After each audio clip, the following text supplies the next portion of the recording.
go. And welcome back to another episode of Addicted to the Q. Tonight, our guests are Cook Shak BBQ. You guys are brothers, right? Yep. We are. Like real brothers or fake brothers? Like bro. Real brothers. Unfortunately, I'm the ugly one and he's the pretty one. I don't know about all that. I make up for it with a great personality. Okay. So we got Cook Shak BBQ. We got the brothers here. We got me, Brian, Addicted to the Q, Sofa King Awesome Barbecue. We've got Brad with Meets My Mistress, who is getting Starlink soon. Folks, you're going to be happy. You'll actually be able to hear him talk. Yep. Oh, and while we were offline prepping this, just to let you all know, Brad does want feet pictures. So send him all your feet pictures. Best of luck, Brad. Best of luck, sir. As long as it's just feet, if you know what I mean. The hairier the better is what he said. I can't. Best of luck, Brad. And if it's got a nice gnarly the gnarliest big toe, the better, Woo, hammered down. Oh, boy. Well, it started. Okay, so normally I'd say, how'd you guys meet? But obviously that was in the womb. We met at birth. Yep. Yep. I was born about 2.5 years after him, so it was one of those. He met me first, I guess. Yeah. That's how we can kind of put that one. Yeah, from the get-go, we knew we were going to cook barbecue, so no questions asked. Well, that's cool. So you came out eating ribs already, or brisket, or I guess brisket was cheap back then, but nobody really knew how to cook it. So it was hamburger steaks for sure. Yeah. Lots of brown gravy growing up, but we worked our way up to brisket and ribs the older we got, without a doubt. Yep. So now you guys are in the South. Have you been there like your whole life growing up down south, or? Whole life. I tell you, born and raised South Mississippi. Didn't venture very far. Did college. Went off a couple of different directions, but we found our way back home, and we have been here for probably the last 12 years, and I think the last 3 we've spent cooking competition barbecue. So it's been a hell of a time. So my name's Keating. I'm a school teacher. This is year 13 for me in education. And I coached football for a really long time.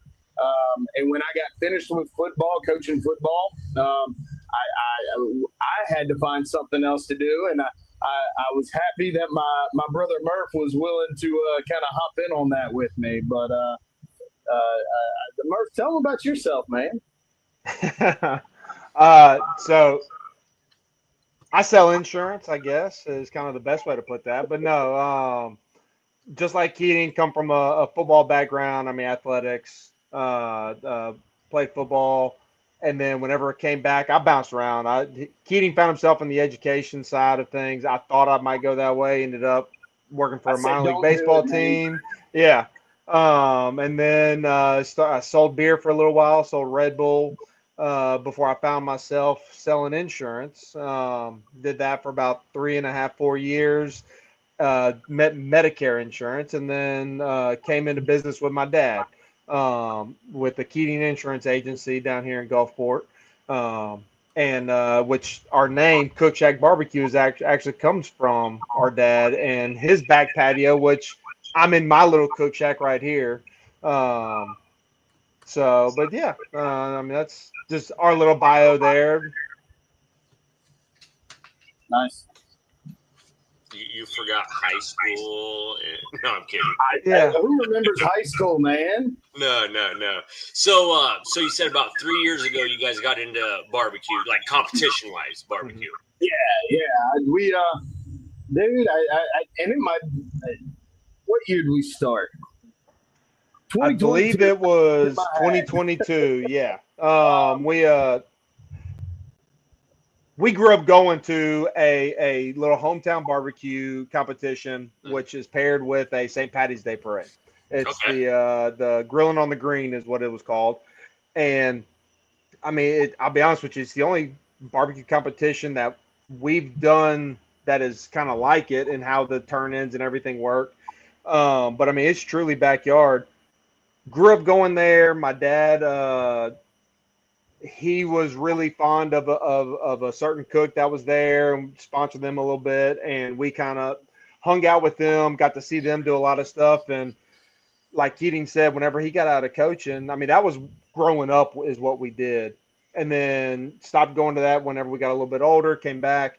And then whenever Keating got out of coaching and was really looking for that competitive edge, like something to keep doing, I mean, he was the one that kind of threw the idea out. He goes, I mean, what if we competed at this? I mean, we've been talking about it for a while. I mean, let's go back, go hang out and everything. But it's like, what if we cooked in it? So, I mean, that was really our kind of first introduction into competition barbecue. And, I mean, just kind of took off from there. And how'd we do? So who bought the trailer? Keating. It was a group effort. You know, at the end of the day, there is a name on the title, but we don't talk about that. It's Cook Shak BBQ's trailer.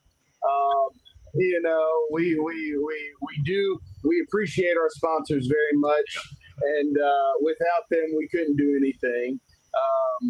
But you know, we have, from where we started with year one at Grilling on the Grand to where we are now, it is just light years ahead of where I thought we would ever be.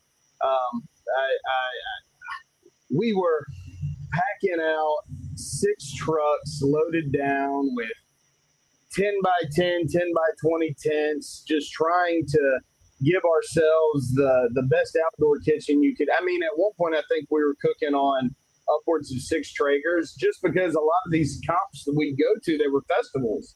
So they wanted us to sell food as well. And, you know, we're out there trying to figure out, all right, how can we feed 2,000 people on, you know, X, Y, and Z? And, you know, the longer we were in it, the more we realized, all right, we got to be a little more economical here. We can't really physically tote this stuff around 6, 7 times a year. It was not fun. Yeah. Which is where the trailer came into play. My wife had an old volleyball trailer. I say an old volleyball trailer. Let me explain.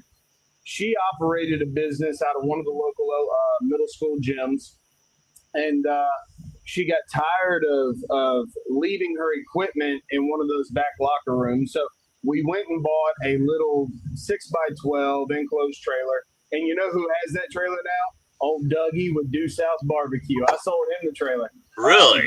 Yeah. He just got done pimping it out. So if you get a chance to check it out. Oh, I've already seen it in my little sponsor feed with him. Oh yeah. But I mean, look, it was a little 6x12 trailer. I think the inside was 6 feet tall. I'm right at that. Murph is a little bit taller than me. I'm 6'2.5", so just that little bend the entire time. Over in that trailer, man. He couldn't stand up straight. So for about a year and a half, he was just hunched over trying to manage his way through competition barbecue. But my wife bought this trailer so that she didn't have to lug equipment back and forth. Well, she didn't need the trailer anymore, so I kind of commandeered it for barbecue. And quickly after that, we realized we didn't need canopies anymore. We were in good shape operating out of that, which made life a lot easier for us. Mm-hmm. And then we ended up selling that. We bought a small porch trailer, and we cooked our second comp out of that this past weekend. And I'm telling you, man, it's a game changer. It makes life so much easier. You don't have to unload. Yeah. You know, that's the beauty of it. You just put your stabilizers on and roll. Yep. So trailers make it all worthwhile. Oh, dude, without a doubt. That's where it is. I like going back to my roots, though. I mean, all canopy cook just brings back the nostalgia of it. I will say this: we cooked Pusacue in a canopy. Yeah. Because we had sold the trailer to Doug, and the trailer that I'm currently in right now wasn't ready, and we didn't have anything to cook out of, so we spent all season cooking out of the trailer, and then we went back to canopies. I will say this: We were very frugal in what we packed. We were strategic, and it was not the worst thing in the world because I mean, before that, I don't know about you, but when we were starting out, we were bringing everything we could grab walking out the door. I'm like, I might need this, I might need that, I might need 18 bottles of barbecue sauce. No, I don't. Yeah. But now that we're kind of, I don't want to say veterans, but we're familiar with what is needed and consistent in our cooks, we can narrow it down to exactly what we need and not feel like we're missing anything. Until you get to that competition that has one category, it's a surprise category, like it's surprise meat or whatever, and I'm like, crap. All right, well, let's bring an extra cooler, completely loaded. If I'm going to do like a taco, a crab ragoon, a whatever, like I've got the grocery store right here just in case because I don't know what they're giving me. So. Murph, what comp was that we cooked this past year? There was a mystery meat, and I'm gonna be honest with you, we put D'Iberville. D'Iberville. What was it? It was pork tenderloin, and I'll be honest with you, that might be the worst turn-in that we've ever done, even dating back to our very first competition. I mean, we dropped the ball big time on trying to prep for that one. I wish we had a little portable grocery store. I wish we had packed extra for the cooler. I didn't even think about it, and I knew it was coming. Yeah. And the year before it was shrimp. Yeah, the year before it was shrimp. That was an easy taco. But shrimp's easy, man. Yeah, the pork loin, it went. Yeah, we went dumb. I mean, other people were out there frying them up. I mean, the guy that won, our buddy James with Livewire, he just did a fried pork chop sandwich. That's all he did. You know, he sliced it thin, battered it, and fried it, and won. I think we cut little pork chop steaks out of it. Tried to do kebabs, yeah. And it just fell flat on his face, that's for sure. Yeah. If there was a place lower than last, that's where we were. We were there, man. So we know what it's like to be on top, and we know what it's like to be put under the ground. So well-rounded individuals over there. Yeah. I mean, hey, you know, pork tenderloin, wait, that's an easy cut. But I mean, when you're not ready and prepped for it because you don't know, like mine, the last one I did in August that was surprise meat was a flank steak and a bratwurst. Oh. And I'm like, one brat. Not a package, one brat and a flank steak. And I'm like, well, I plan on tacos, so how am I going to do this? So I skinned the brat, ground the meat down, sliced that flank, and I just cooked it all together. I was like, I mean, why not? When in Rome, right? If you don't know what to do, just mash it together and make it look like something else, you know? Yep. What it did. We probably should have did that, Murph. It is what it is. Yeah. You'll learn. Where were you at 6 months ago, Brian? I tell you what. I'm telling you. All right. You got my info. Always message me. I got you. But I'll tell you, like, hey, just run to the store and get the sour cream. And then you're going to tell me, like the guy running the competition did, oh, yeah, it's just down the street. Take a right. I'm like, okay, how far? 45 minutes. No. That's just down the back street. In 3.5 hours with the milk. Yeah. Man, you gotta love it though. I mean, and talking about the mystery meat, just not knowing. I mean, that's actually sometimes I'd rather do a comp like that because you show up not knowing what the hell you're gonna do. Yeah, and that's when your creative juices really start flowing right there. You know. Then it's a real competition. It's like I said, I had a cooler straight up for it. I mean, who brings lime juice to a freaking competition? Yeah. I know a guy. Unless you're making margaritas or something. You know another one now. Because I'm like, go. I'm just packing this cooler with everything. And you sit there and you say, all right, if I don't use it this weekend, can I cook with it this week at home? And if the answer is yes, you bring it. Yep. You know? Yep. Oh, man. About where it was.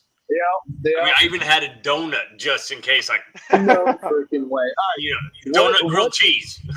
What are dude? Don't play with me. Diabetes. I will beat you.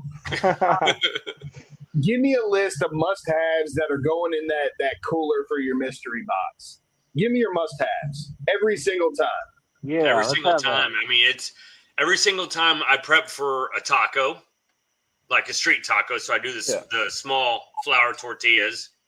So anything for tacos. So you're gonna have your Roma tomatoes. You're gonna have avocados. I mean, lime juice, lemon juice, a cheese of some sort, or 2 or 3 different cheeses. If you're gonna do a feta or a shredded cheddar or something. Okay. I mean, obviously not meat, but I'm putting like my Mexican seasoning in it. I'm putting like 2 other different types of Mexican seasoning of some sort, like a fajita or just I'm like anything and everything. Cholula, you name it. Yeah. That's like a third of my cooler. What the hell is That's a Cholula? crazy. Yeah. Cholula? What'd you say, Brad? Hot sauce. Oh, and you lost me after. You lost me after meat and cheese. Meat and cheese. That's jalapenos. No tomatoes, no lettuce, no onion. Oh yeah, lettuce, jalapenos, avocado. I mean, you name it. You name it. Onion. And I do red onion. I do no other onion but red. What it sounds like to me is that no matter what meat they give you, you're turning it into a taco. Possibly. Because then I have like your Krispy Kreme glazed donuts. I have a 6-pack of eggs. I have extra butter. I have Jimmy Dean makes a maple flavored sausage. Yeah. So I mean that's extra stuff in there. I mean it's like just it's everything that you need. All right, now what pit are you cooking it on? Are you cooking it on a competition pit, or do you have something designated to cook that on? Because us competition folks, we're a little superstitious. So we clean our drums. Well, I didn't clean mine this past weekend, but we clean our pits before we cook. Do you cook your mystery meat on one of those pits, or I mean, what are you doing? If I know we're doing mystery, I bring a grill. Okay. So you Not can a flat top. No, you can skillet like cast iron or whatever. Okay. And then like my drums, they'll be clean, so I'll throw like the flour tortillas on that real quick because you're gonna have some room for those. Yeah. Heat them up or get them crispy, like drape them over 2 of the rings and make a little hard taco. Yeah.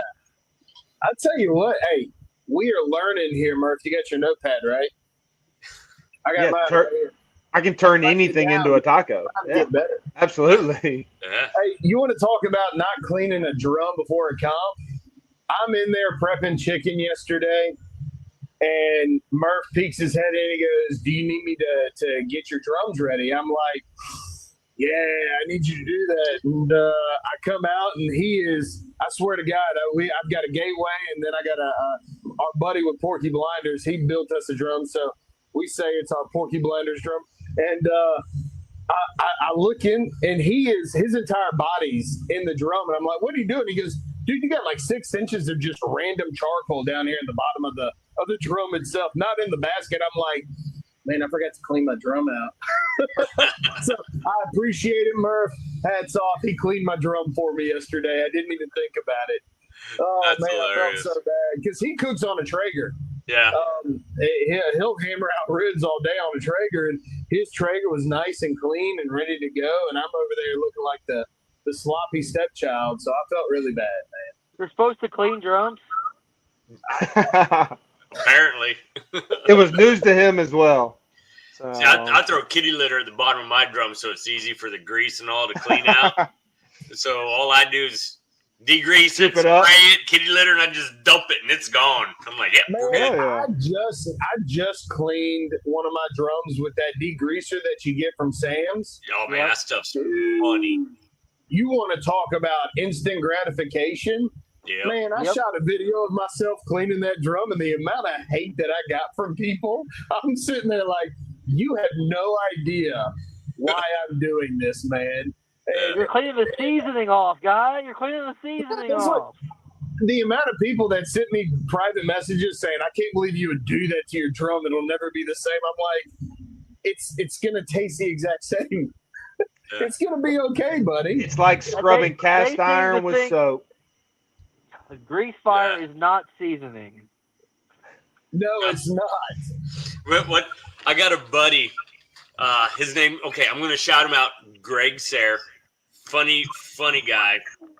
Anyways, he turned me on to this guy called JB on YouTube. This dude was down in Louisiana, and he just whatever, crazy old guy. I think he passed away by now, but he was like a backyard barbecue. Like he'd trim his brisket on his sink with no like cutting board, nothing, just over dirty plates and all. Throw it on a pit that was pitch black.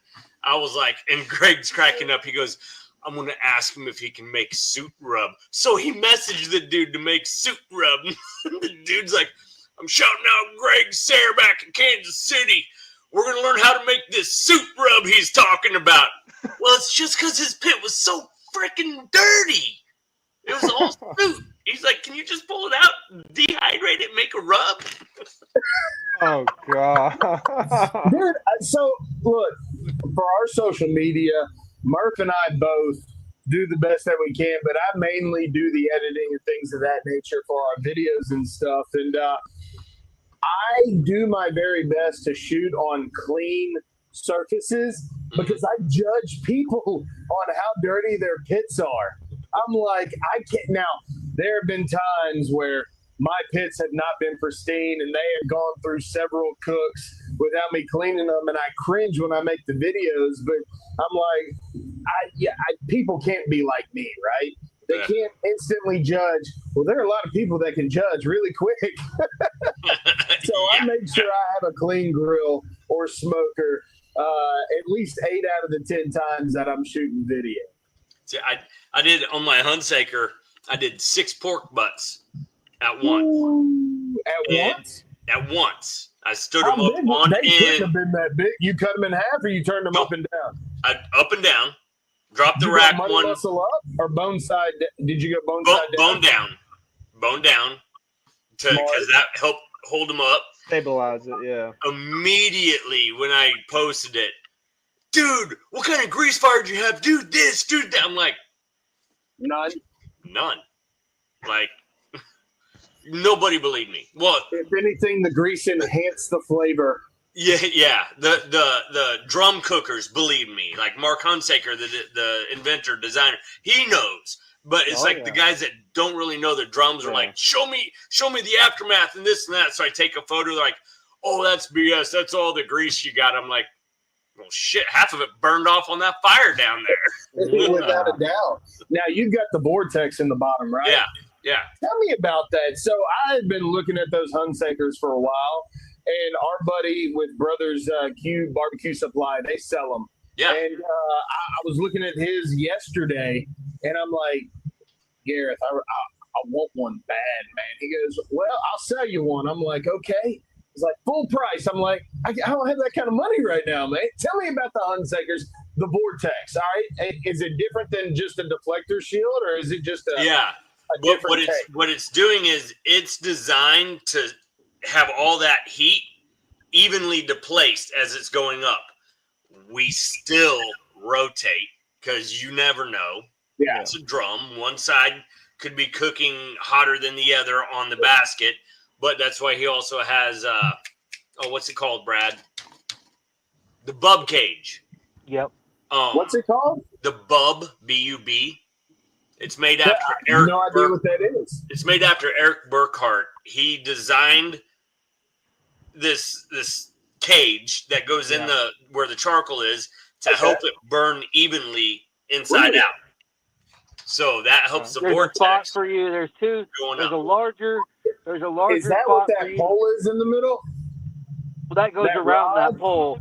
That pole is what you slide the vortex. The vortex plate's got a spot that slides into that hole, but the bub cage is designed to go around that outside. And there's two spots, one for the wood and one for your lighter, your fuel tumbleweed. source. Yeah.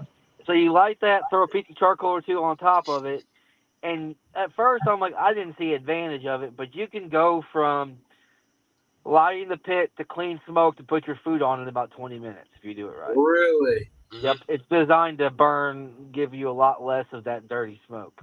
Huh. That is awesome. Now, I take it he's the only one that has that, right? So you can order it through Mark Hunsaker, through Well, but Hunsaker Drums. Patent vending, right? It's him.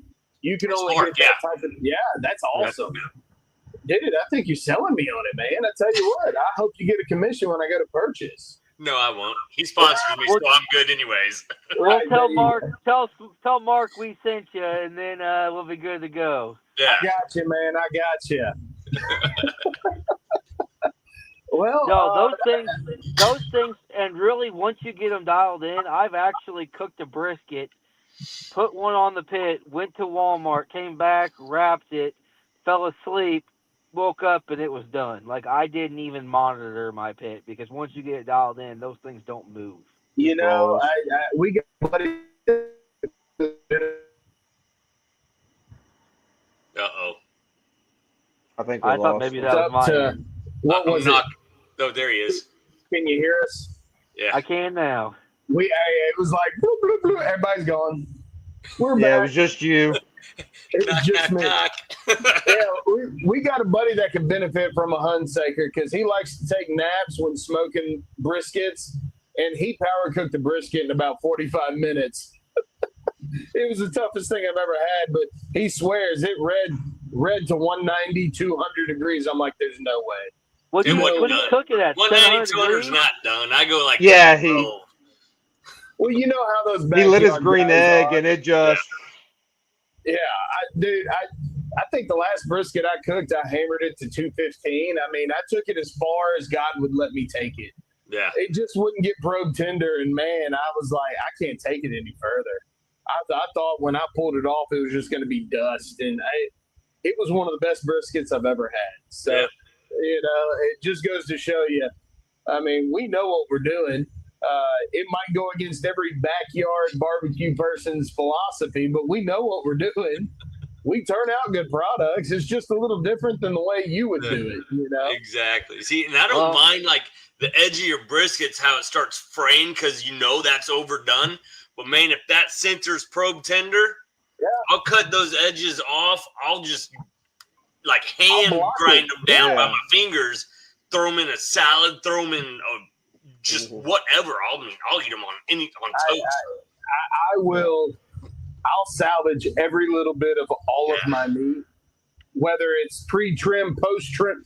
If it's dark, black, and chewy, I'll probably eat it. It doesn't matter, man. I bought it, I paid for it. I'm trying to salvage the rest of that meat, you know? Even with your own suit rub out of your dirty drum. Suit It rub. wasn't that dirty. It was just charcoal. It was my fault. Look, I wasn't using the greatest bag of charcoal at the time, and I poured it in my basket, and all the little pieces just fell through and just collected at the bottom. So it was my fault. I made a mistake. You don't have to keep bringing it up, Brian, okay?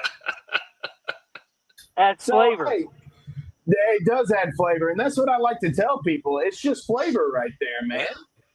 Don't worry, I'm going to take it out next cook. It's okay.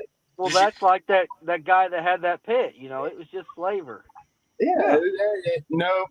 I tell you what, you know what flavor looks like, and you know the people that say that's just flavor, they're lying. No, that is filth. That's what that's called. They're the ones that like it like pitch black on their bark. I mean, like, no, that's how you do. Well, that's why your pit's dark too. Rich mahogany, not today. I'm going darkness, my boy. Midnight black, baby. Midnight black. Hey, if it don't disappear at midnight, I don't want to eat it, right? Oh man! Hey, so tell us about your trip to Gold Shores, Brian. Was it fun? Was that your first time down there? No. I was down there a couple years ago too. And we got Brad and I have a mutual friend, Gene. He does logos and shirts and stuff. He lives down there. So I met him last time down there, but this time I was going to try to meet you. I didn't even get to meet up with him because we were we were a day early on everything because I was like, we're rolling at 5 a.m. and I'm like, dude, let's just keep going.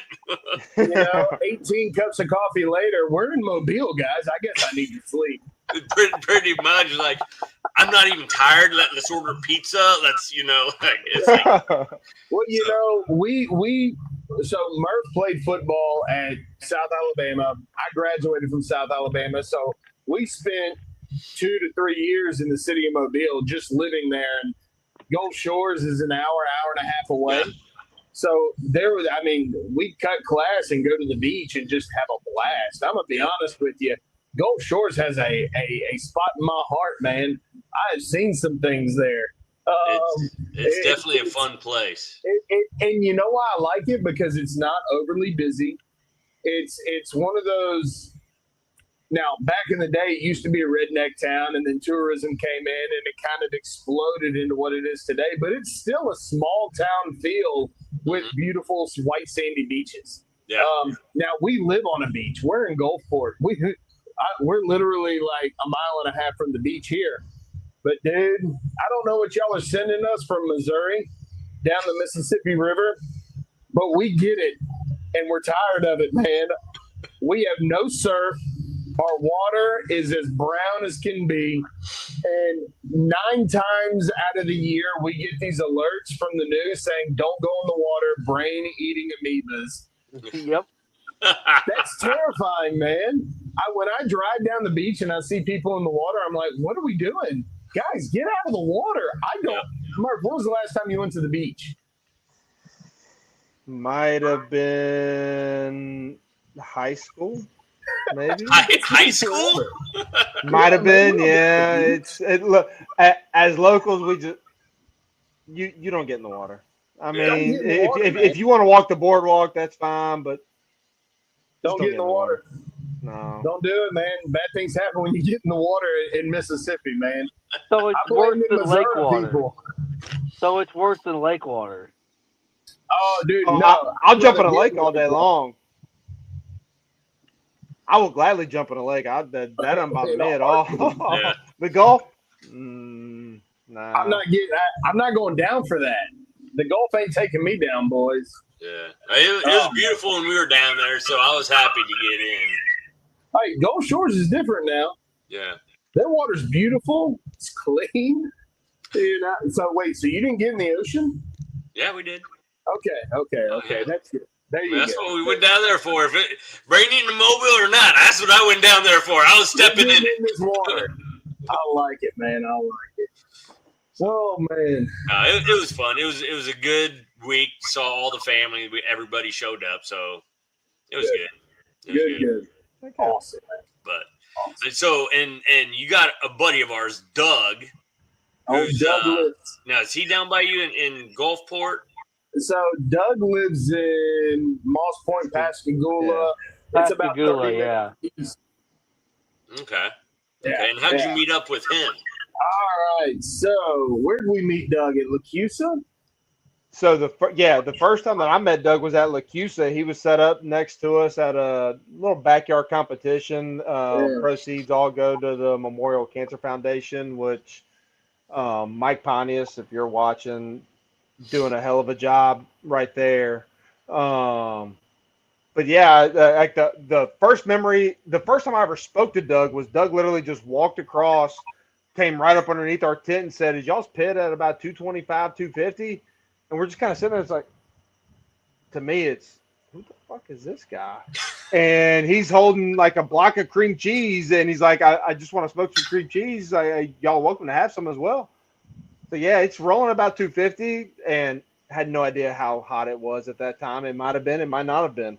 He put it on about 45 minutes later. He's checking it. Maybe about 30 minutes later, he's like, "Oh yeah, it's good."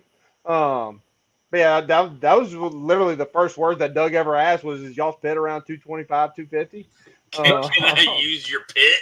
Yeah.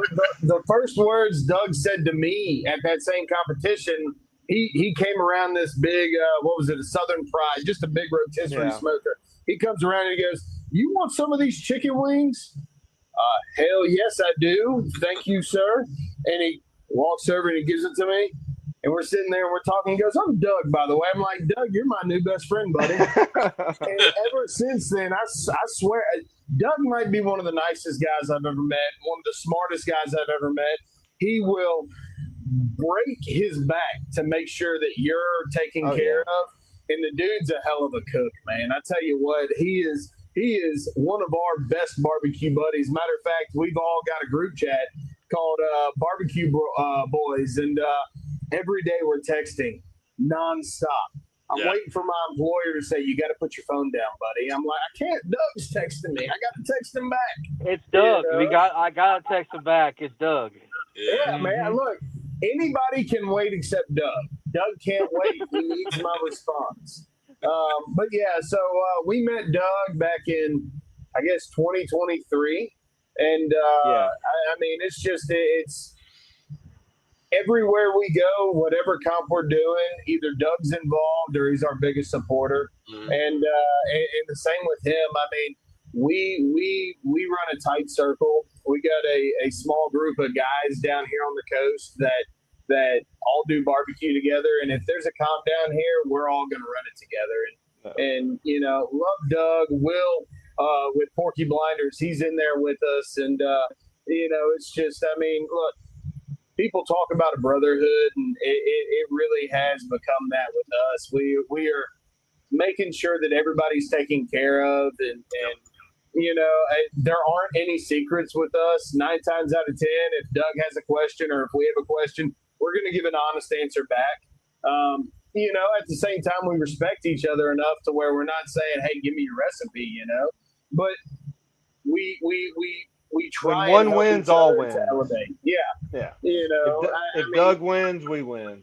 Yeah, exactly. We win. You know? Doug wins.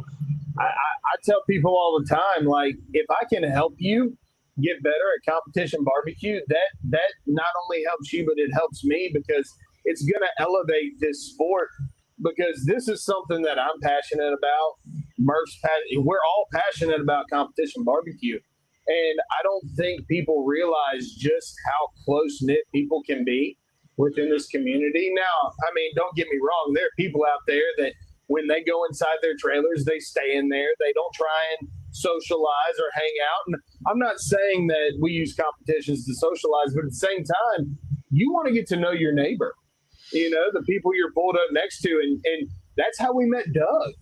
You know, we were parked next to him, and we got to meet one of our best friends.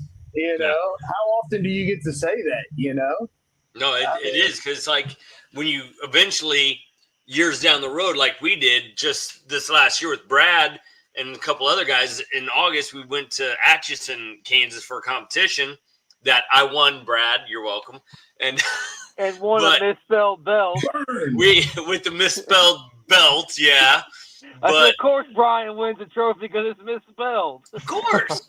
But like all of our easy ups were like, it was like sun, hot, no shade, but our easy ups were all connected to where we were like zigzag in and out under shade between everybody. Yeah. So, I mean, it's like, no, you park here, we'll put that there, I'll put mine here, you put yours there, and you know, just made a big community out of it. We cooked a rib cook-off this past August at the Shed Barbecue in Ocean Springs, Mississippi, and Doug couldn't cook it because, you know, he had that knee trouble. And but our buddy James with Livewire was posted up between our campsite and our buddy Will's campsite, and we were sharing everything. It's like, dude, what do you need? You know, I don't care what you're cooking. I hope you win. I hope you get to hear your name called. Yeah. If there's something that I can do to help you elevate, let's do it.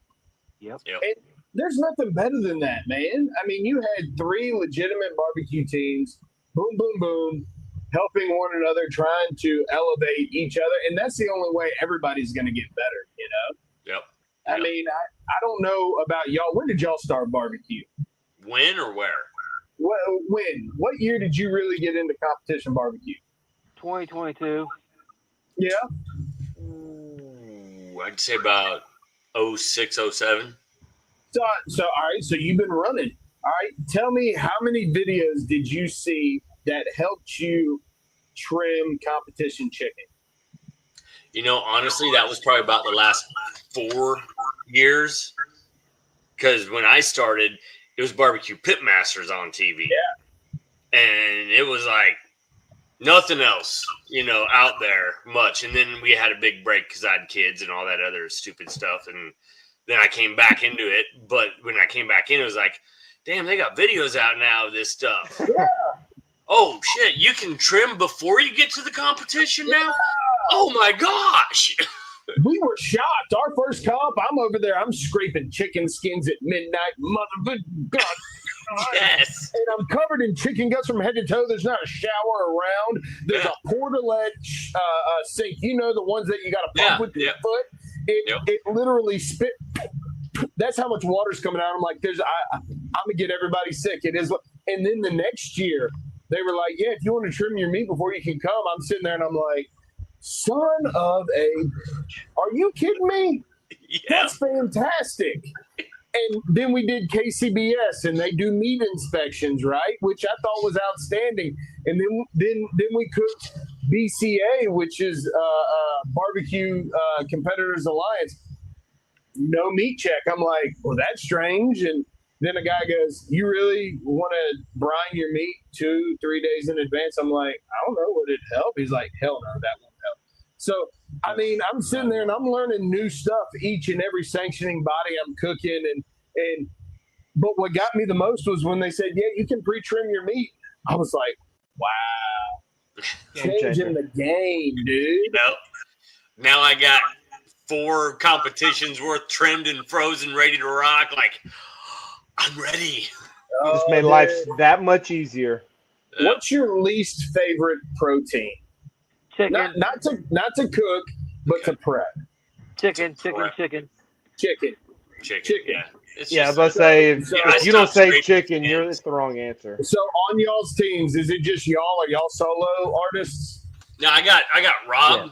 Yeah. He helps me whenever he can. And then I go and help Weekend Bum Barbecue. Like, I'll be with him at the American Royal. Awesome. But for me, see, chicken's not bad for me because I stopped scraping skin. I'm like, I don't care. Really? Yeah. I jacquard it. I scrape and jacquard. I'm overkill. Yeah. I want to leave no doubt. You know what I mean? Yeah. Chicken is by far my least favorite, but I have Stockholm syndrome at this point. And people are like, why don't you just go to legs? I'm like, because I hate chicken thighs so much, I trim 32 at a time. And people are like, that doesn't make sense. I'm like, it's not supposed to make sense, but I do it anyways, okay? I tried legs. I thought I'm sitting there and I'm trimming them up, and I pull the skin back. I'm doing that, and I make them look pretty. You got to cut the knuckle off. You got to trim it up a little. You make it, and I made some gorgeous legs, and I go, nah, I'm gonna do thighs. Like, why? It takes me an hour to do 16 thighs, which might be short for some people, might be a long time for some people, but I've narrowed it down to where I can knock out 16 identical thighs, whether from the time I've pulled the skin, trimmed the meat, scraped the skin, jacquarded the skin, and put it back on, and put them in the vacuum sealer. I'm right at an hour. I'm proud of myself for that. Okay. I tried to help him one comp and before, and he just yelled at me. I was like, never again. But with that protein, you got to be really, and you don't have to be, but I feel like you have to be really anal. Maybe is that the word? You have to be particular with how you're trimming, because I don't know about you. All of my thighs weigh the exact same within maybe 3 or 4 grams. I'm not trying to vary too much because I want them all to finish at the same time. But then again, I know some people that we competed against this past weekend. I'm like, do you weigh your chicken? Hell no, I don't weigh my chicken. I mean, he's the number 1 cook for KCBS Backyard in the nation. Electrocuted. Do you weigh your chicken? Hell no, I don't weigh my chicken. I'm like, okay. All right. Well, I guess I'm doing too much then. I'm not sure. But I mean, I had my method. And Murph was trying to trim chicken with me one day, and I'm like, that's just not right, bud. Yeah. Don't do it that way. Of course, it was probably trying to learn. I was trying to help, and Got my head bit off. It is what it is, man. It is what it is. So I cook 90% solo. I got a buddy helping me at the Royal cooking my big meats because it's the Royal. But otherwise, sometimes I bring my son along, but otherwise it's about 90% me. Okay. Now you're cooking mainly what?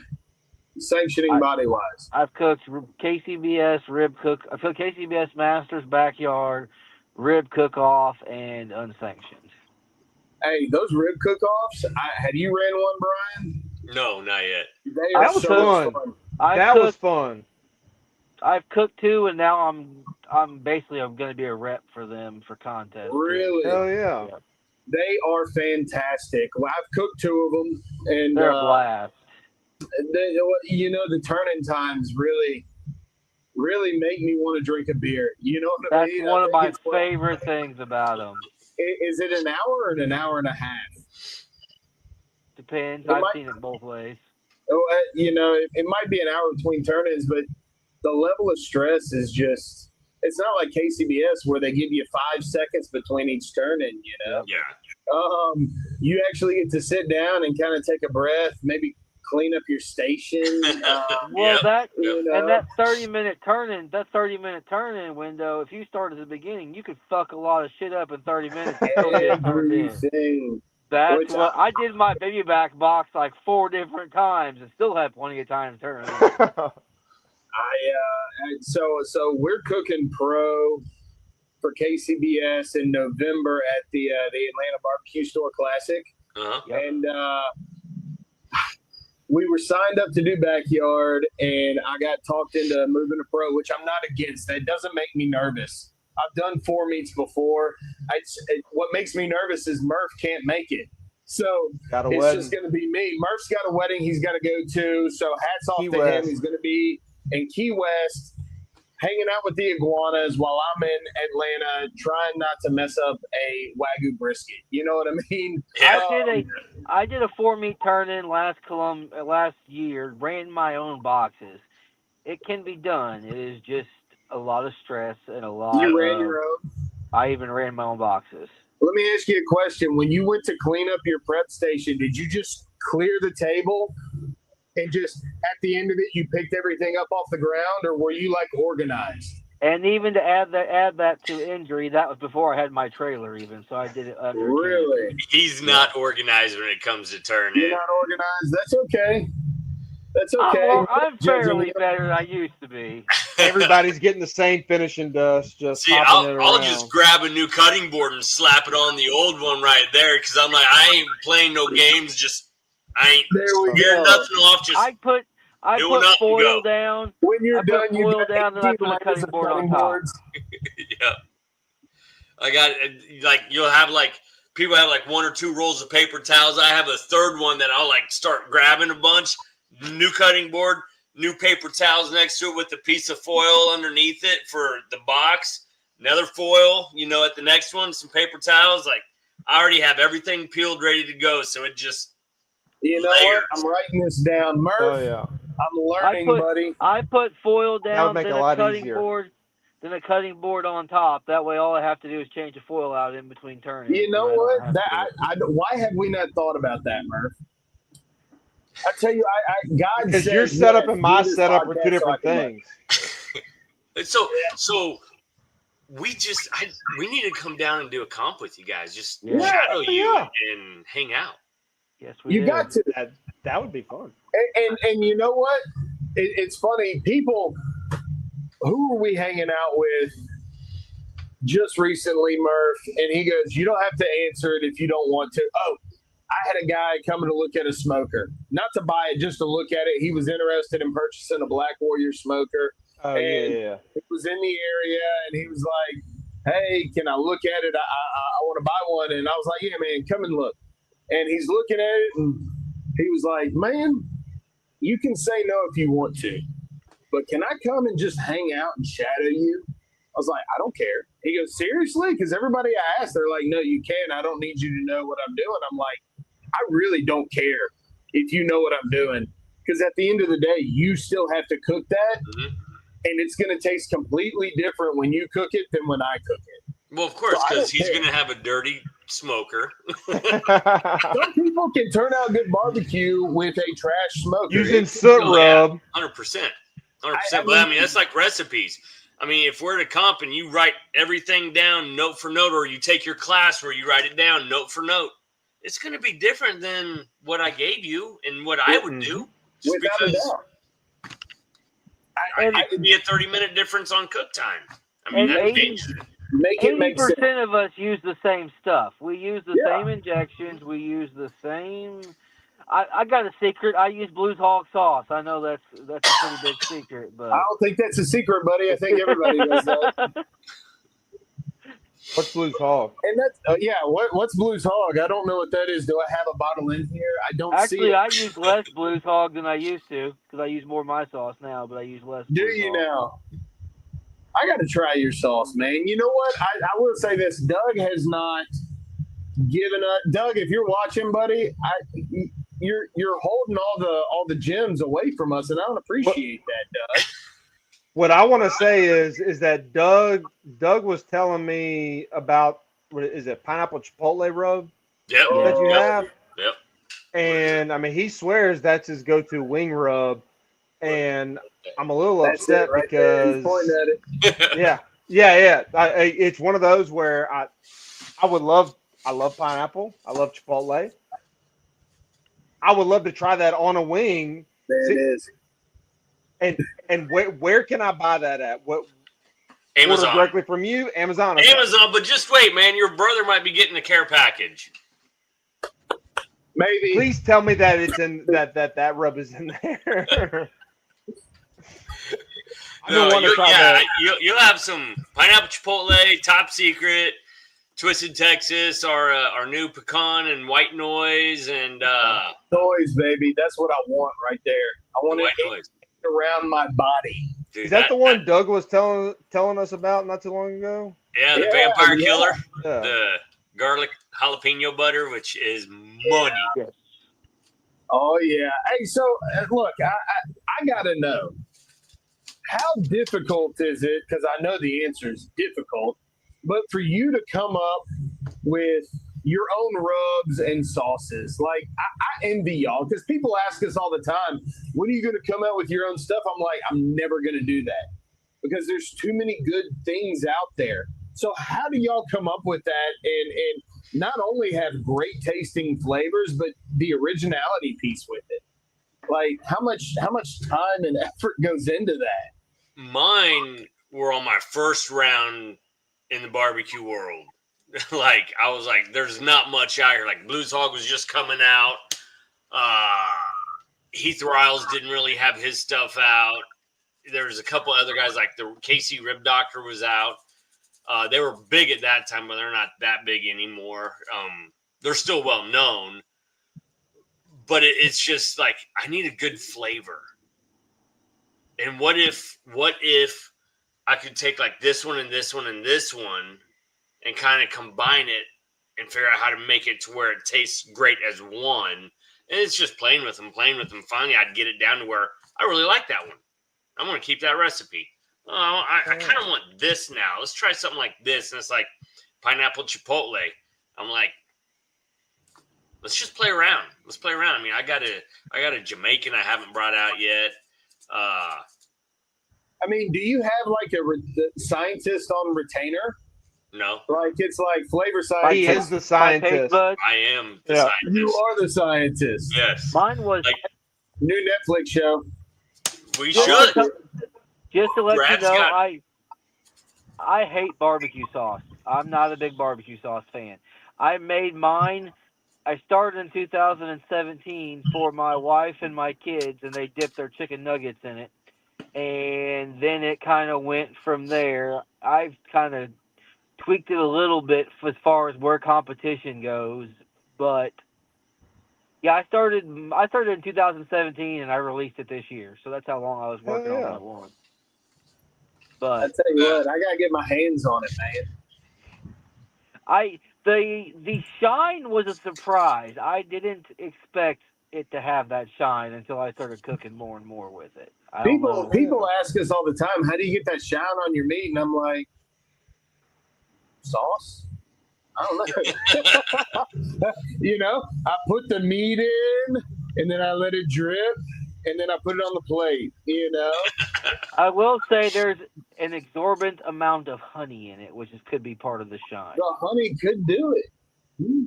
Is it hot honey? It's not. The redhead hot one has a little bit more kick to it, but it's not hot honey. It is habanero and what's the other one? Cayenne. Okay. All right. I like But it. I did that one. I didn't want to set you on fire. I wanted just to burn 10, 15 seconds later.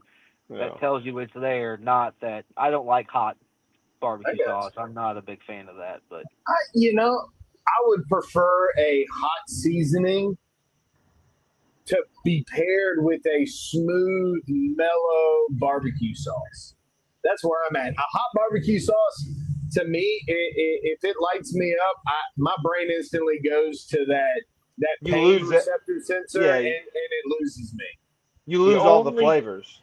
The only sauce I'm allowed that I am okay with on is wings. If I know it's going to be hot and I know I'm going to eat some hot wings. Otherwise, I'm not big on sauce or on heat. But I eat a little bit of sauce now, but I'm not a sauce person. My Really? Yeah, I will. I can eat chicken nuggets plain without sauce, without anything, and it doesn't bother me one bit. But I need ketchup. That's impressive. Now I've eaten a little bit more now that I've started putting sauce on barbecue. I like a thin layer of it, but to cover it, swim it, no. So if the question is asked, do you sauce your chicken? And it's just a vague question. You're going with no, right? Backyard or comp? No, it's vague. If somebody asks, do you sauce your chicken? Is the answer no?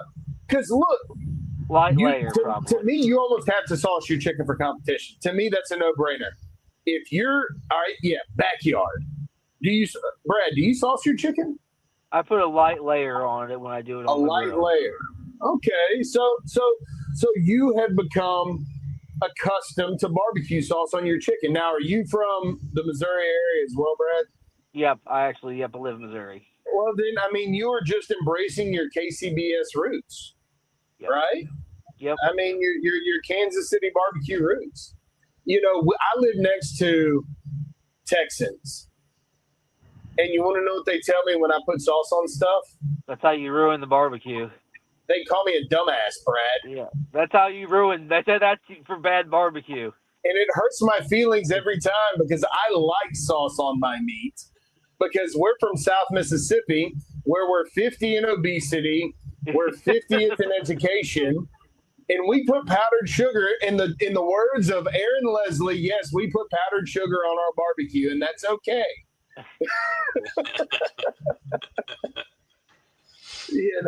We've embraced our roots. It's okay. You should too, Brad. More sauce on your chicken. Yeah. Do you sauce a brisket? Yes. Yeah. But okay. It's more of an au jus with a little bit of barbecue sauce. Okay, yeah, same page. I'm with you. I don't like just slathering it in barbecue sauce. No. I'm with you. But brisket does. I don't care what anybody says. You start slicing the brisket, it starts oxidizing. You need something on it. Well, if not, it's going to turn colors, and the flavor's just going to be ever so slightly off. Yep. Yeah. Now, pulled pork, if I'm cooking it for somebody else, I put sauce on the side. I don't put it in with it. I don't. Murph, do you want to address this? So personally, whenever I'm cooking myself, pulled pork, whenever I put it on the sandwich, I'll do a thin layer of vinegar sauce. But whenever we're catering and everything, I mean, we sauce and season after we pull. Just try to put as much flavor as we can in there. And I mean, I'm just talking about catering strictly there. We had a catering. They like it. And Murph handled the pork. And the lady, I don't know what happened. Murph did something a little different. And the lady goes, she was not happy with the pulled pork. Now, the pulled pork tasted great, but she was like, I just didn't like all the sauce. And I'm like, I told Murph, and Murph was like, forget her. I'm never cooking for her again. I'm like, I don't know. She orders a lot of pulled pork, man. I really want to keep selling to her. And I didn't have the heart to tell the lady that, because she goes, what'd you do differently? And I'm like texting Murph. I'm like, what'd you do different? And he tells me, and I end up telling her, and she goes, huh, okay. I'm Keating like, was the one who was supposed to be cooking for this, but then saddles it with me. So I cooked it the way that I do for normal catering gigs. It was perfectly fine. It is what it is. Needless to say, long story short, still burns. We do sauce our pulled pork a little bit. We just mix it up to where it hides the sauce in it. You know what I mean? So I do on pulled pork is I do a fat separator. I take all the juices and I do a fat separator, pour all those juices back in, and then I put some rub in the grinder, fine grind it, and throw that back in with the meat, mix it all up. And then I've never had an issue. It's always super juicy. Oh yeah. I do my rub, and then I do a homemade injection with a lot of sugar, vinegar, and a bunch of apple cider vinegar, stuff like that, and put that back in it whenever I pull it. You know, competition I'm going to inject almost every time. If I'm doing a catering gig, 9 times out of 10 I won't inject unless it's a small gig and I want to kind of impress them, you know. But, you know, the amount of hate we get for us actually injecting our meats on video, I'm like, they're like, I can't believe you inject ribs. I'm like, I can't believe you've never injected ribs. Like, it doesn't make sense to me. I inject everything, backyard or comp. I inject. Do you now? You send it. You're full go every single time. He wants the perfect flavor. Max flavor. I don't blame you at all. Like I said, I have a backyard pulled pork injection that doesn't have all the. It's got like vinegar, salt, sugar, Worcestershire, a little hot sauce, stuff like that in it. Not a. But anytime you do a pork butt, you got to get flavors in there somehow. I mean, you can season the piss out of it. You're not going to get flavor on the inside of it. Pork tastes like what you inject into it, which is kind of why I inject it, because I want it to have a little bit of that flavor. Without a doubt, man. I tell you what, I have for my competition pork, I have been hitting it with some. Do I have it in here? Boss Hog by LC Barbecue, dude. I've heard that's a good one. I'm loving that right now. I inject everything. Everything.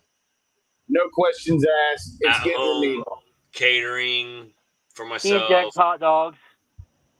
You inject hot dogs? I will make a video, which will be the very first time I've injected hot dogs just for our YouTube channel. You should send it. Just to have fun. I'm going to do it. I'm going to do it for the responses. I want to know what you're going to inject. When you were rubbing down your hot dog with barbecue rub. Yeah. First off, if you're not doing that, you're really missing out. That can really elevate a hot dog. Dude, it does. It does. I cooked hot dogs today for lunch for just me, my wife, and my 2 daughters. And I scored the hot dogs and sprinkled just a little bit of AP, a little bit of barbecue rub on there, threw them on there.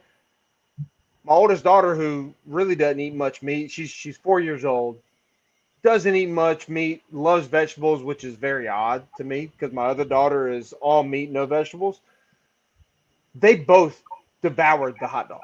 I mean, it was perfect. Just, yes, absolutely good on hot Putting dogs. a little bit of seasoning on there, everything you need. Yeah, I'm gonna get Butcher Barbecue's brisket, their prime brisket injection. I'm gonna get a scoop of that, mix it up, and I'm gonna open the disposable needle. I'm gonna inject it. I'm gonna try to post you as a collaborator. And we're gonna do it just for the responses. By the way, you don't go viral with that, we went viral a handful of times. And one of the times we went viral, we got, I think, almost 800,000 views. And it was Murph was trimming up some baby backs with an oscillating tool. And the amount of hate we got was through the roof, which is a common practice to trim up baby backs for NBN and things of that nature. Yep. But I guess the world hasn't seen that. And when the world saw that, hell's fire rained upon my head, man. And I'm I sitting learned not to Murph read is the like- comments on Facebook. Murph is like, how are you dealing with this? I'm like, I get a kick out of the people that are busting my balls about it. Because one, it's not me in the video. Because I was just glad he didn't put my face in it. And two, do you not see how many views we've got from this, buddy? Bad press is good still press. It's Yeah. still I'm press. taking it, man. I'm taking the hate and I'm laughing at them with it, you know? Yep. You got to do what you got to do, man. Get your Dude, name to me out it's there. just funny. It's like Kevin Weekend Bum Barbecue has he got a rib cook-off win for his entry into Memphis in May. And we're like, I cook baby backs, but I've never cooked them for MBN. I'm like, Yeah. like, dude, I can Yeah. help you, but I can't tell you how to trim them for that competition. I've never done that one. Oh, I got you, Brian. Don't worry. I know a guy who knows how to trim them. See, that's what we're looking for. Is like Kevin, we got a lot of Bring us pre-cook the to video. do, Uh-huh. but A we lot got to of figure out practice, how yeah. you trim for that too. Yeah. So I'm like, Don't watch our video. Send us the video. 800,001 views. You know what we took one thing from that video? A bunch of people were like, your butcher can do that for you. And I'm like, you know what? They're right. So we took them to our butcher the next time and we're like, cut these bones to 4 inches if you can. And they did, and they turned out great. They looked beautiful. They were damn near as straight as spares. So just trim them down to 4 inches, Brian. You'll be good to go. Take them to your butcher. Easy money, man. Tell them to cut the chain bones off. You'll be fine. We'll see. Right. Hammer them, man. They want to damn near fall off just like KCBS, man. Oh yeah. No, I'll do the hot dog. I'm gonna do the hot dog one. I'll do the pineapple chipotle on it too. That's a good hot dog rub. It's gonna be funny. This is how you inject your hot dog. That is Elevate wrong. your flavor. And then I'll make the comment and the tip of the hot dog. If you have Oh, no, gonorrhea, no. guys, this is what they do too. Addicted Oh to my the God, queue I after tell dark. I want you to If you score don't the hot pack it, dog send in that just out certain before ways, man. Just Well, you know, so this is it past a weekend, my circumcised hot daughter, dog? my daughter did she cooked one of the kids' cues, and it was hot dogs. And Oh God! have y'all ever used? It's called a slot dog Mm-mm. machine. Yep. It's that diamond I've grate seen it. pattern. Yeah. And I'm gonna tell you something, man. That right there can take a hot dog from plain to outstanding because it incorporates those textures. It can turn a mushy hot dog into something that's got some char to it. And when you season it with your seasoning, all of that gets in the crevices. It's awesome, man. Highly recommend you invest in that. Or you can just slice it with a knife. I've the done knife. that, and then I put it on the griddle for the Really? flat top. That was good. I'll have to try that. Yeah. Didn't I like you it. slice yours in half too at one time, Brad, on the I griddle? did hot dog burnt ends. Yeah. No, What I are thought your you thoughts did on the hot dog grilled cheese, or I don't know, Oh, I did do a hot dog grilled cheese too. That's something pretty like that. Yeah. I've Sex seen things where like where dogs? I've seen where people will take a hot dog and like cut the middle, like split it in half in the middle, and then put it around of like a frozen puck of meat, good. and then do like a hot dog hamburger. Yep. Like Yeah. I've wanted I thought about doing that today because I did hamburgers for dinner, hot dogs for lunch, hamburgers for dinner, and I was like, what if I just took one of those and set it aside and then tried that, but I ended up not. I ate nothing but vegetables today, Murph. I can't eat any more meat. I'm proud of you. My family wanted meat, so No, that's man, what I we're did. veggies today. Yeah. Shit, I haven't ate at all today. You might wanna Okay, go and no, do that. I can't say that. I've had about 12 Reese's peanut butter cups and a banana, but I had like soccer games back to back all day Yeah. and get home and then dishwasher install, and I'm just like, it was go. Chocolate You got your protein. What potassium. more do you need? Yeah, You got your potassium. You're good, man. yeah, Chocolate, exactly. protein, potassium. You're good to go. No cramps. You got your peanut butter from your Reese's. You'll Dairy, be fine, man. dairy from the chocolate. You're Yeah, in there good you go. shape, dude. I'm gonna be honest with you. That to me, that sounds like a balanced diet. I got no complaints out of that. Nope. Got your sugar in. Yeah. Everything in moderation, right? Yep. Without a doubt. Yeah. So what's next on your guys' list, comp wise? All right. Let's see. As of right now, we are potentially going to cook the Alabama Public Television Championship in Cleveland, Alabama. That'll be October 24th and 25th. On the 24th, they are going to do the One Meat Championship. So this past weekend, we competed in Central Alabama and Clanton at the Central Alabama Barbecue Festival. And I want to say top 15 got invited to go and cook this championship Nice. in October. So this past weekend, it was chicken. The weekend before that, it was pork and brisket. The weekend before that, it was ribs. So there's a culmination. So they have assembled top cooks to cook backyard KCBS in this One Meat Championship. So that is on our docket. So late October, we'll go and do that. And then we've got the Atlanta Barbecue Store Classic, November, middle of November. We're excited about that. We're cooking pro for that one. So I mean, we don't have a ton more. I think we've got a BCA in December lined up, and other than that, that's probably going to round our year out.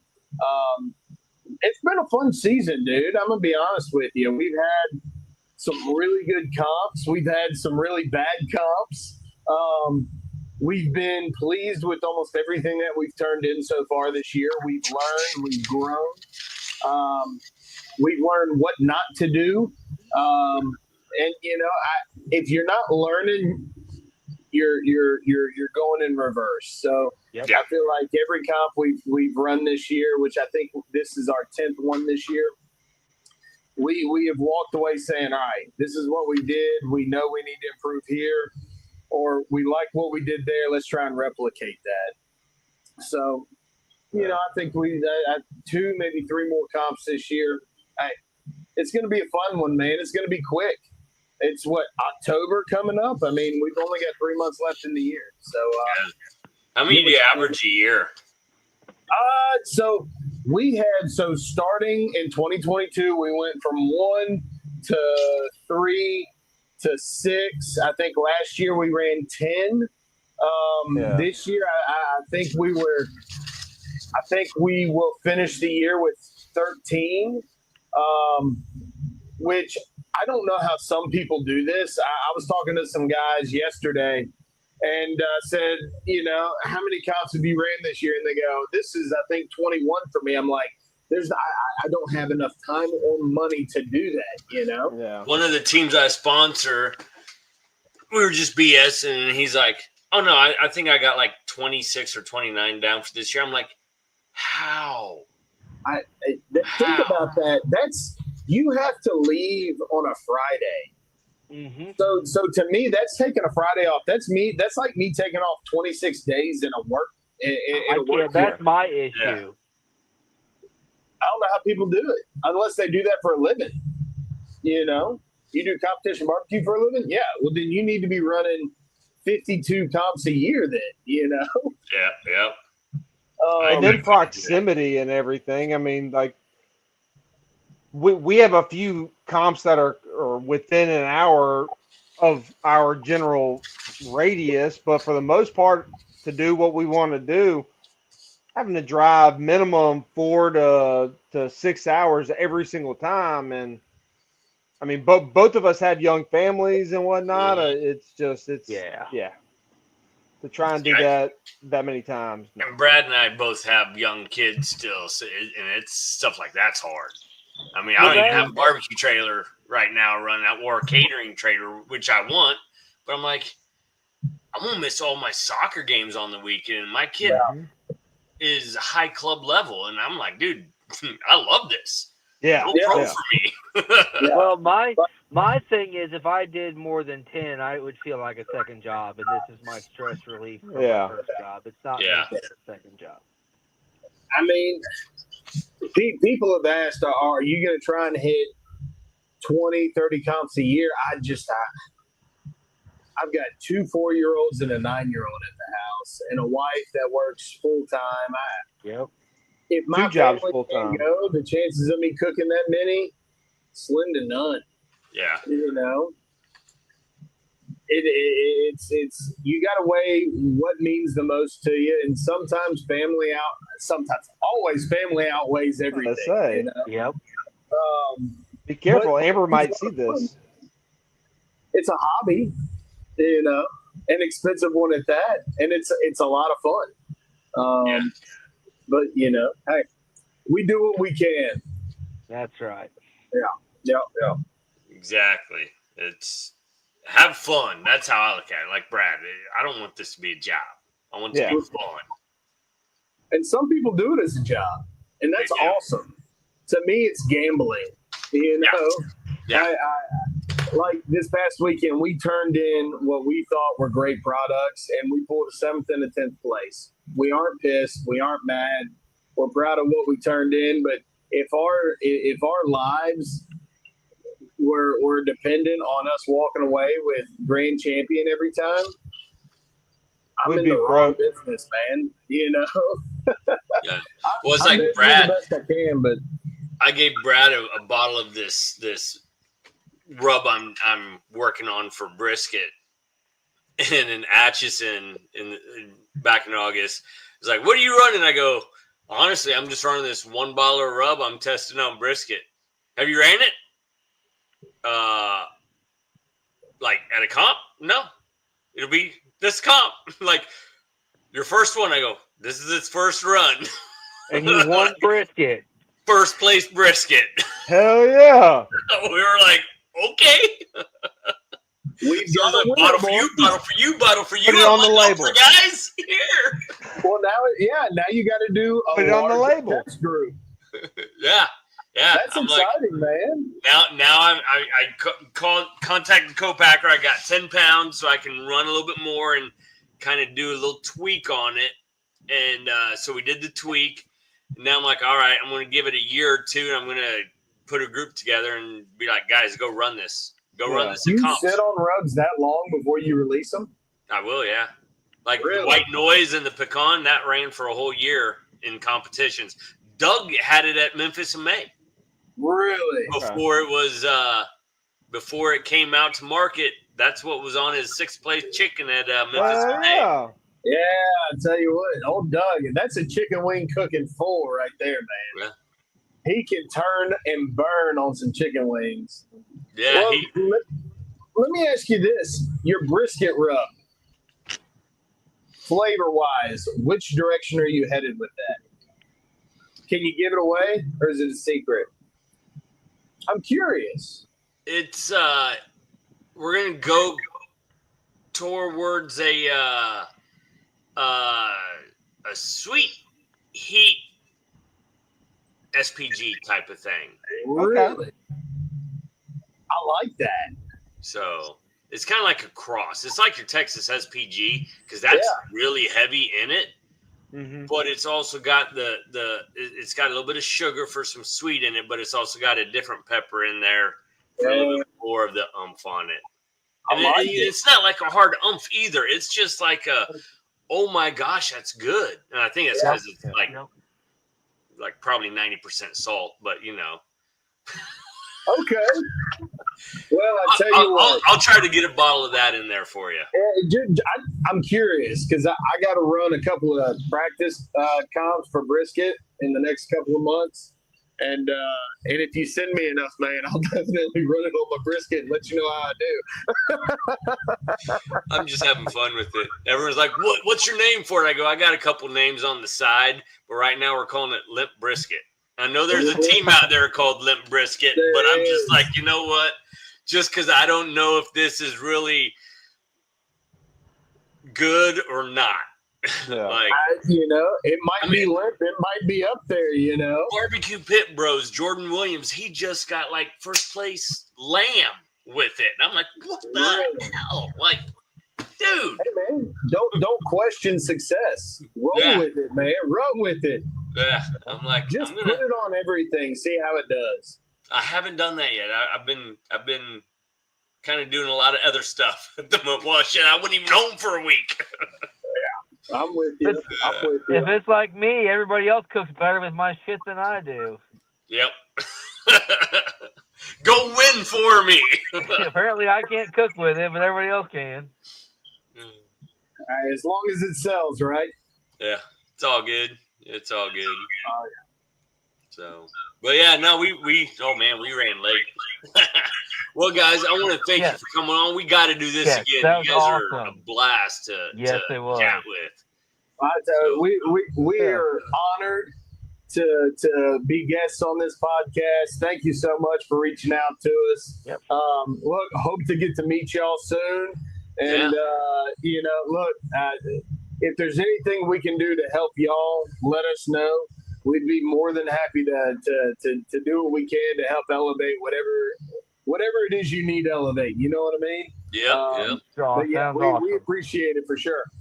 It was awesome. We'll reach back out in a couple months and set something up again just to see where you're at for the year. Yeah. And what awards are you guys gonna? If you're cooking and you're running into your race, what category or what sanctioning bodies would you guys be running awards with for Mainly overall team here? KCBS for sure, and BCA. BCA, okay. So BCA is out south. Yeah. BCA started in out of Louisiana. Yeah, and it's kind of trickled over towards Mississippi some. BCA is a lot like CBA. It's chicken, ribs, half chicken, ribs, and brisket. Okay. Spare ribs. So it's very similar to BCA or CBA, and that's a pretty prominent style sanctioning body. Oh, yeah. We really like KCBS in the feel and layout of it. There's just not a lot around us, but this year we are running mainly KCBS. We're traveling. Yeah. Nice. Oh, nice. Yeah, no, thank you for coming on, accepting our invite, and we'll definitely have to get together sometime. I want to talk to the wife about making another trip down the south, and come on down, man. I'll send her to like a playground for the whole day with the kids, and I'll just come shadow and hang out with you guys at the comp. Hey, we can trade secrets. We got you, brother. I don't know what you're talking about. Well, we appreciate it. I'll just hand you my book and just be like, here, have fun. Do what you can with it, right? Yep. I mean, you got to cook it. It's like you said, it. It's like you got to cook it. At the end of the day, if you can read it, great, but you still got to cook it. So that's where I'm at with that, man. Yep. Hey, it was wonderful, guys. I'll reach out in a couple months and we'll see how everything went for the year. Appreciate it. Sounds good. Thanks, guys.